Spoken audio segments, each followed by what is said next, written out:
لایک سلام فالو بچه فراموش خوش نشه. به این ویدیو همونطور که تو تامنیل و اکانت یوتیوبم دیدین من تازه واردم و اومدم در مورد خودم حرف بزنم که چجوری با یوتیوب آشنا شدم و اینا.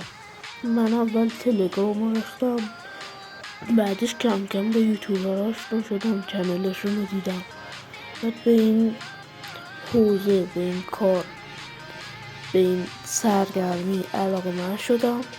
بعدش تو این کار تلاش کردم، با کمک داداش بزرگم ادیت یاد گرفتم و یاد گرفتم که چجوری تو یوتیوب ویدیو بذارم و علاقه‌ام پیدا کردم و این اولین ویدیوی منه.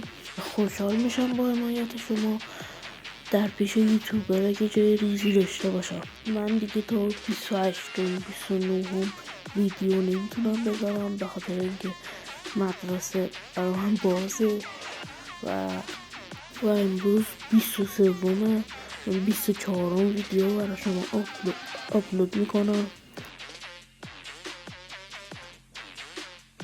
من دیگه برم و اگه این ویدیو به 2K ویو برسه آموزش ادیت های خفن میذارم.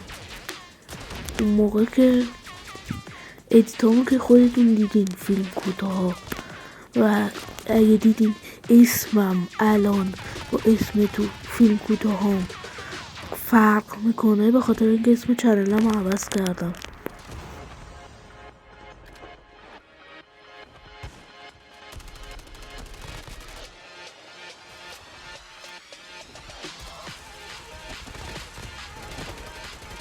و ایشالله تو ایام عید ویدیوهای بیشتری میذارم و ویدیوهای خفن‌تر از گیم پلی لذت ببرید.